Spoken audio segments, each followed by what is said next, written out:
the only show focused on Stars improvement strategies and the leaders who implement them. This is the Rising Stars with Rex Wallace Show, brought to you by Hyperlift.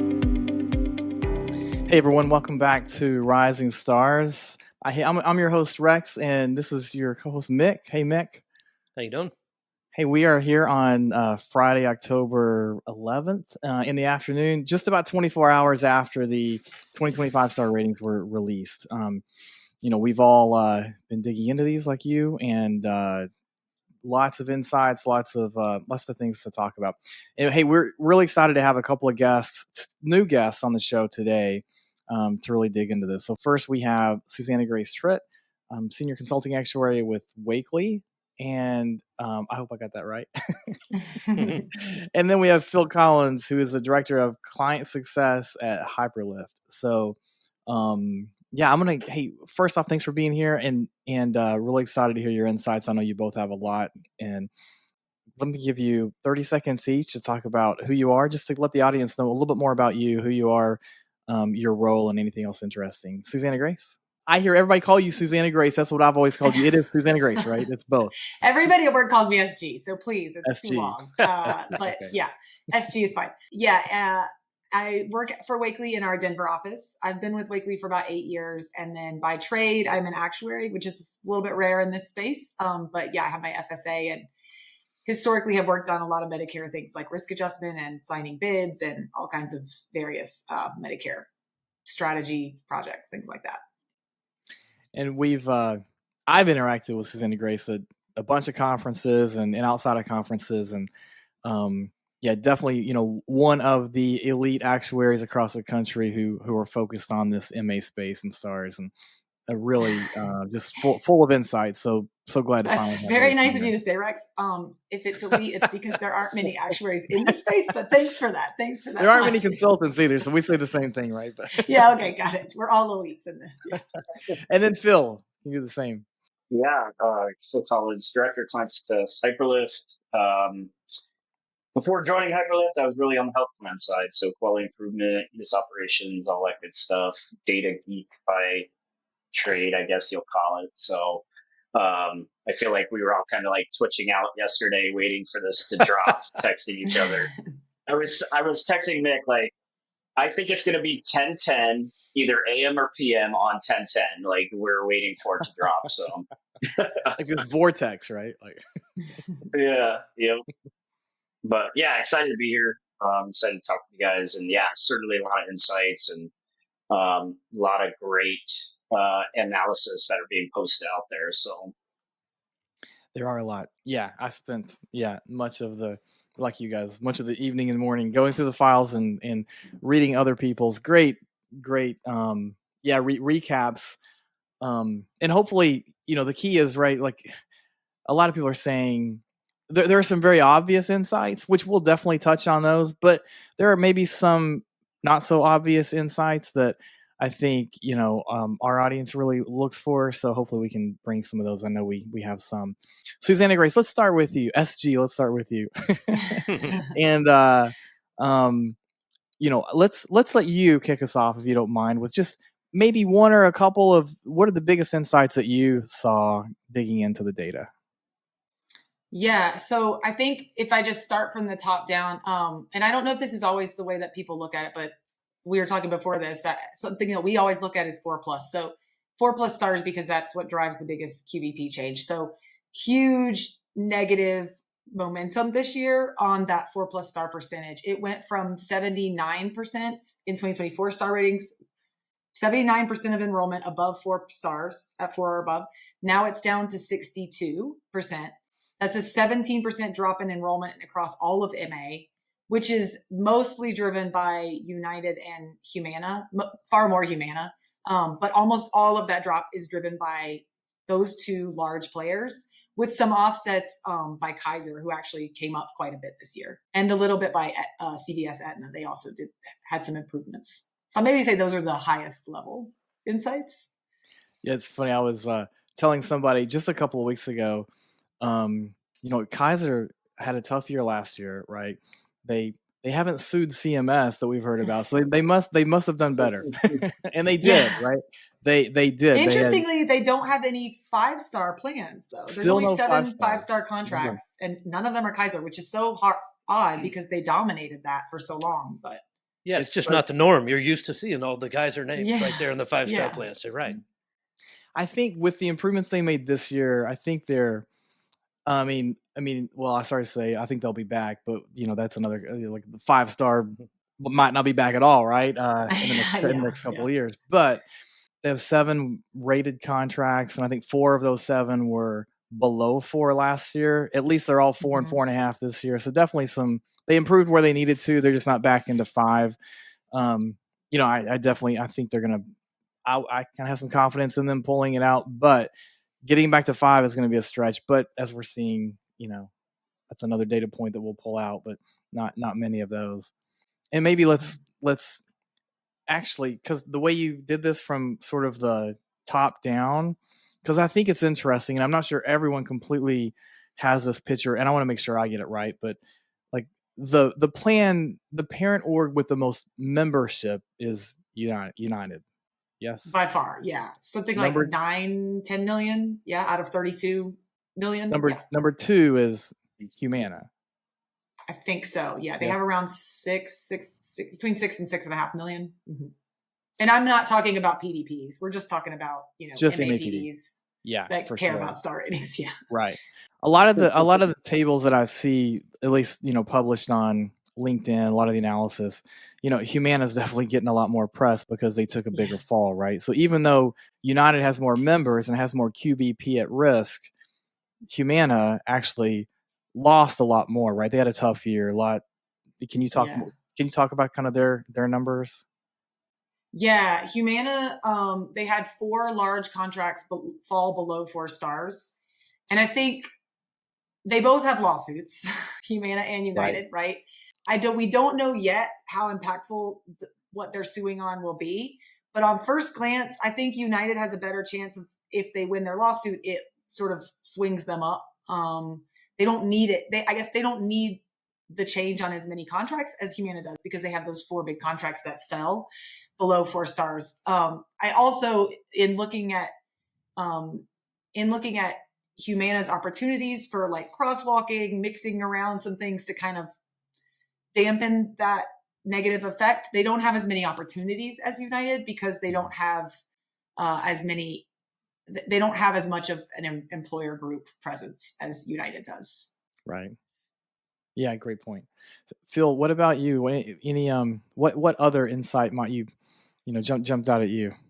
I mean, we were kind of hitting on what I saw was that really, from a contract count perspective, the big guys having no 4 or no 5 stars was kind of like oh, okay, something's, with the markets going on. Like, we touched on United and Humana not having or Aetna 5 stars, right? None of the plans having 5 stars, but really Elevance, if you look at top, like they're one of the only top players that have 2 5-star contracts. So when I was looking at it, it's kind of like, all right, it's going to take a whole lot to get to a 5. And if you're a large organization, are you going to struggle so much with getting there just because of everything that it takes to get to 5 stars now?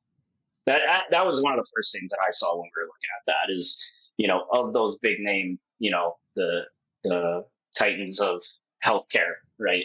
None of them had 5-star other than Elevance. Yeah. And on that 5-star thing, some things that jumped out at me were, so there, 7. So we fell from, so after the recalculation, it was, I think 38 5-star MAPD plans fell down to 7. 6 are for profit. 6 have a decent PBP, which was interesting, I thought.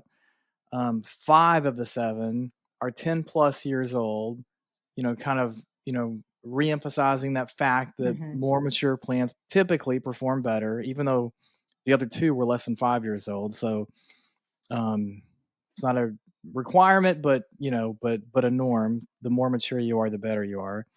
And Mick, I think it talks to that, ability to adapt, right? Like this innovation stuff that we've been talking about with Pete, and if you don't adapt, you die. Which is another part of this where one of the most interesting things is not what's in the data, but it's the plans that aren't in the data anymore, right? I mean, several plans exited MA and are no longer able to serve Medicare beneficiaries because it's so hard, right? And they and there will be many. I think much more of that in the next couple of years. But yeah, to round out that 5-star conversation, all 7 were 5 stars last year, so no new ones, right? They were all so 7 of the 38 sustained, and the rest fell. And then Phil, like you said, Elevance is the only parent org period with more than one, and the rest are just one-offs. So yeah, that was really interesting to me. Mick, what about you? Well, you think about, you talked about the adaptation and some of the innovative stuff that we've been talking about with Pete. When you look out over the next couple of years, adaptation, the ability to kind of adjust to the different scenarios is going to be key. We've got the weight change that's coming through. It'd be interesting to look at how would these scores have been different had the weight change been applied for STARS 2025, because that for a lot of plans is going to make a material impact. And then continuing that trend, reward factor going away. You look at all the 5-star plans out there this year, they all had 40 basis points of reward factor. That goes away. What does that do? And then you get HEI coming in. How many plans are really kind of changing the game internally and putting the right amount of focus on HEI, approaching it in a way that is beneficial to the members, is beneficial to the kind of STARS math. So I think that your point about innovation and, a plan's ability to adapt to this changing environment is going to be really telling over the next couple of years. I will say, just to play devil's advocate on the 5 stars a bit, and I obviously am coming from a financial bent here, but if I were a plan, I'd aim for 4.5, because 5 stars gets you a bunch of mid-year enrollment that's maybe not the type of people that are profitable, and because they're switching plans mid-year. Those are highly engaged members, probably utilizing a lot of services. So I have heard, and I've never worked for a 5-star plan, but if you don't have any other 5-star plans in your area, there's no competition. There's no other plan out there with that gold star, and there's no financial benefit from 4.5 to 5. And there may even be financial detriment from the members that you take on. So in my mind, I don't think not being 5. I mean, maybe Kaiser's getting it right, being 4.5. And I think if we can publish that, I think it makes everything better, because I think in the next couple of years, that's going to be the rule anyway. Like, not necessarily officially. It won't be a choice. It's not going to be a choice. Right. Yeah. Exactly. So we'll all quote SG for, we're all going after 4.5 going forward. I mean, I don't know how, but I'm not a marketing expert. I don't know how many people are choosing a plan when they see that star. I mean, that obviously has a lot of, or could have a lot of value, but financially, I don't think 5 stars has benefit, rather other than maybe a big uptick in total membership, which obviously would have some good benefits. And we've heard that from a lot of the plans that we work with that have gotten into 5 stars, and I'm not going to call out any names, but they've talked about, essentially the pain involved in having that reality and just some of the complexities that it does open up. Mm-hmm. Yeah. But you do get to, I mean, I've driven down the interstate here in Denver, and I've seen, well, they won't be able to do it anymore, but billboards for Humana's 5-star plan, like for the marketing perspective, I think there's a lot of value there. It's just not my area, but from a financial perspective, it's not necessarily a benefit. The sales teams obviously love it, right? I mean, because I mean, those billboards, the bragging rights. I mean, and I mean, look at LinkedIn today, and look at those 5-star plans, and are not losing it, not wasting any time getting messages up that, hey, we're 5 stars, or 4.5. I mean, you see all of these plans. Today's like promotion day, right? On LinkedIn, it feels like.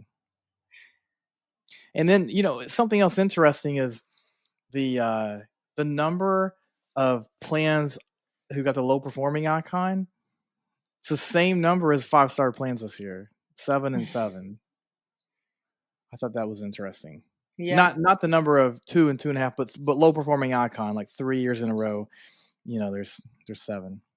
Yeah. I don't think we'll see. I don't think we're at the end of seeing that either, because things are going to get harder, especially in the 2 and 3 cut point range.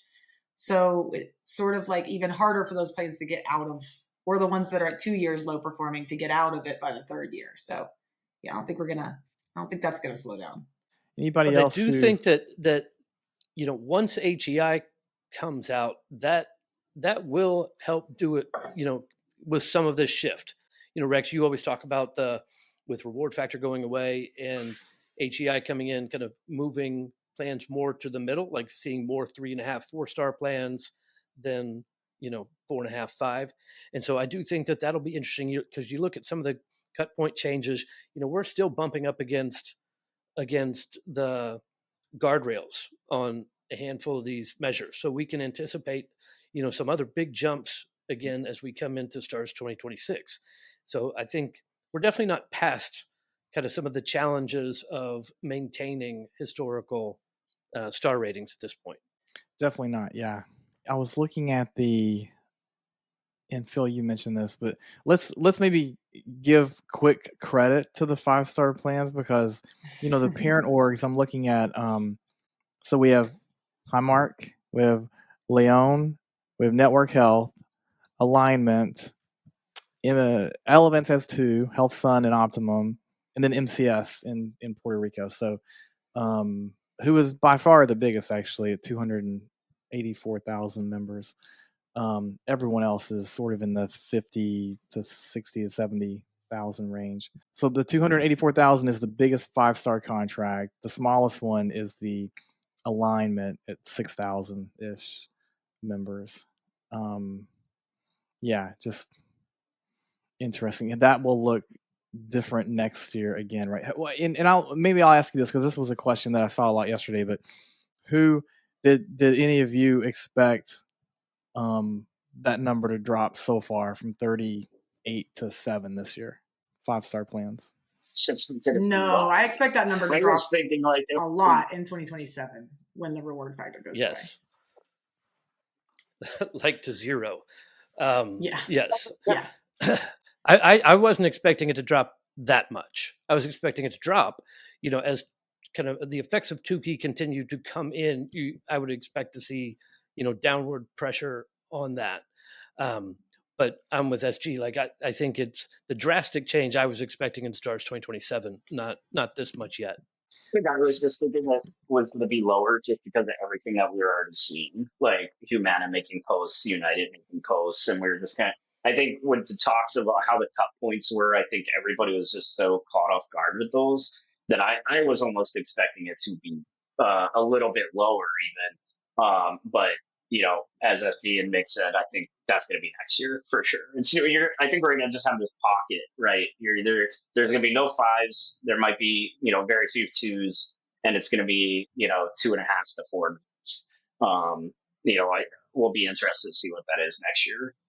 And let's maybe talk about why, so the 5-star plans drop so much, but the probably the most important point of all this is and SG, you said it up front, I think, but the percentage of members in 4-star plans, right, dropping from whatever, I think I had 76%, but down to 62% this year. So huge drop in membership. That number is, I feel like it's always around 70%. 50% of contracts and 70% of members are in 4-star contracts. So, and now it's 40% of contracts and 62% of members. Maybe I guess one note on that, I think the reason you might have 76% for last year and I have 79 is crosswalks. So when people learn their star rating last year, they, get savvy, start moving things around. And that 76 went up to 79 when you look at like where people actually landed or will land for 2025, a payment year based on 24-star ratings. So that 62 will come up as people sort of look at their numbers again and try to get savvy and figure out, where they can move people around to hope to maintain as much in 4+. So, maybe 76 to 62 is the better way to look at it, but that will come up as people as plans start making strategic changes in their 2026 bids. It's a great point. Yeah. And I'm not sure, everyone, especially people that have one contract number, even know that happens, right? Know that, there's such an active crosswalk effort, especially that's from where United will have, they've got contract. 100, so many contracts. They can, they've got options out there. Humana too. Yeah. So that I think we'll see a decent amount of activity in that space because those are the ones that are suffering on top or along with their lawsuits, however those come out. Maybe one other, I know I'm just throwing out numbers here, but maybe they're interesting for talking points. One other point, one that sort of interesting change that we looked at is we identify what we call SNP contracts as those that have at least 25% of their enrollment in a SNP. So they're sort of highly weighted by that SNP population. And if you look at those contracts between 24 and 25, they actually went from 72% 4+ to 52% 4+. So an even bigger decline in that membership or in that population. Yeah, that's huge. Yeah. Mm-hmm. And that was some of the United Humana activity as well, because they do have good big SNP contracts. So we are seeing, we know that the HEI will help. It has the potential to help those contracts. And I was reading yesterday, an article that the big players are opening a lot of D-SNPs in 2025. So, who knows what their enrollment will come in at or where they'll be. But I think they're also getting savvy on if we want to succeed in replacing these reward factors that are going away, we better start finding some low income members. So I think that the challenge that's in that market is about to, if it's inherent to D-SNPs, then it's about to get bigger. Are you seeing a surge in C-SNPs too? Not in population. In terms of enrollment, not a surge. It's still fairly small. I want to say maybe a couple 100,000, but I don't know about plan count. Like there might, I bet there is a surge in the number of we see C-SNPs that are available. I just don't know about enrollment. I know. We see plans putting new C-SNPs in, but very, very low membership. So that makes sense. I bet the number of plans is going up a lot, but I've never actually seen a huge one. So yeah. You were talking earlier, Rex, about being able to recognize different plans for things. Did you happen to see alignment? That move? We've talked about this before. Years ago, what was it? Stars 2018, Stars 2017, maybe. Remember they did that move from 3 to 4.5 stars, and it was this gigantic 1.5 or stars 1.5 jump. And I just looked, and they did it again. They went from 3 to 4.5 this year. So another way to recognize. I mean, that's a really significant move. 1.5, especially right now. Yeah, I think we saw more 1.5 drops right this year, but but congrats alignment. Yeah, no, they had a great year, and I think I saw 98. Am I right? 98% of their members are in a 4-star plan, or am I getting that mixed up? That would be a Phil question. Alignment. I think it's, alignment was. I can just confirm that for you real quick, because they were ones where. So when you mentioned about LinkedIn, I saw them. They were right away on there. As far as 89, close to 90% was in 4 stars. Okay. 4.5 and 4. One of the ones that I was interested to look at, right? Because it was one of those kind of startup plans that, a lot of people were kind of lumping in with Oscar, and I think there was a New Day was Clover. They have made some really good strides recently, and I was just pulling it up right now, but they were able to move pretty much all of their members to a 4-star contract this year for Clover. And they were, I feel like just a year and a half ago, they were one of those health plans that was, lumped into Oscar about possibly closing up shop because they were doing so terrible. So I noticed that one, really just because, they were always kind of lumped up in the news with them. That was a shocker one to me, but kudos to them as well. Yeah, I guess if we're going to do MVPs, or I don't know, I'm not a sports person, but if we each are voting on an MVP, I would throw Scan out there. Scan fought to get 3.5 to 4, won their lawsuit, and so I went immediately and looked at Scan and Elevance because I'm like, well, they got relief, but where we're headed is eventually what happened at the beginning of last year anyway. So what's going to happen to them long term? Scan actually went up again to 4.5. So, and there's something like 200K members. So, I mean, to fight that loss, they essentially sort of like went up again in what was clearly a headwind for them because they were at 3.5 when we were fully on Tukey at the beginning. And Elevance as well. They weren't quite as concentrated in the contract that benefited from the change last year. And so they didn't also have such a big concentration and increase this year, but I thought Scan just knocked it out of the park by continuing to increase despite headwinds that we know are not good for them generally. Yeah, was it 3 out of the 4 plans increased? Yeah, I don't know. I just know it was almost all their membership increased is the biggest contract increase. Big California contract, so, which is where 98% of their members are. And that's actually the percentage I had in my head earlier, I think, where 98% of their members are in a 4-star plan or higher.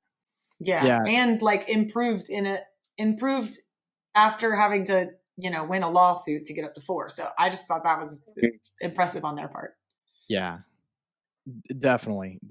Yeah, I think, I think a lot of the, I saw Sasha at a conference recently, and he spoke about the whole process, right? How this came about of the conversation with CMS and how the suit came up. And it was really interesting to hear him describe that. And then at the end, he's like, he was basically inviting people to send him checks, right? Because people owe him QBP money. or owe them QBP money. Yeah. So this year they'll send their checks to United and Humana then. Yeah. So the recalculation was and that's one thing that was interesting in trying to analyze the data, right? Because sometimes I just go from fact sheet back to fact sheet for like the highest level kind of stuff. And in like last year's fact sheet was before the recalculation, obviously. So it's not accurate, right? So you had to look elsewhere and find the right comparative data somewhere else because of the recalculation. So made it a little tricky, but definitely interesting. I was going to spend a couple of minutes on, well, I guess first off, is there anything else super compelling that we want to touch on?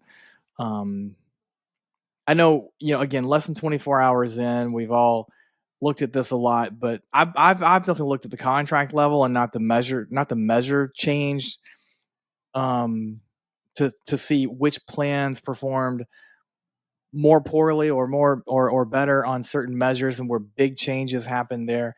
I have not been able to look at that yet. So definitely more to come. But anything else that jumped out at any of you three that you want to bring up?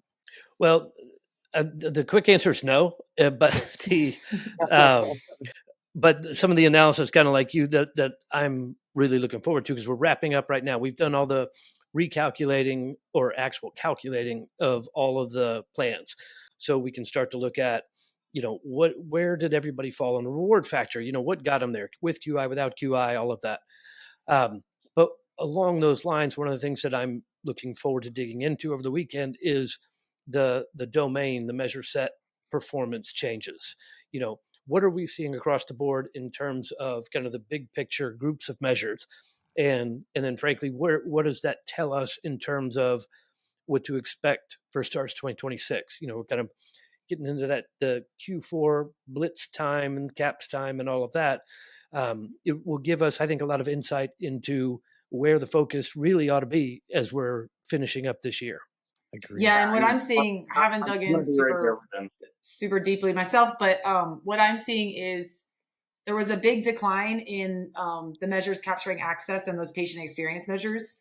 But however, those still on like a weighted average across all contracts basis, those measures those are the CAP surveys and various administrative measures. Those still tend to outperform the other measures. which means when you bring down the weight in those measures as a whole across the whole Medicare Advantage program, star ratings go down. So I think it will be, but that, it varies very much from contract to contract, but I think on a whole, the industry is positioned to have a little more drop next year, just from the weighting changes alone. And then we know there'll be probably a big drop in 27 star ratings too. That's right. So it's just going to be a lot of headwinds. And frankly, outside of stars, there's also a lot of Medicare headwinds coming from a financial perspective. So it's just going to be a tough few years, but we'll keep our jobs.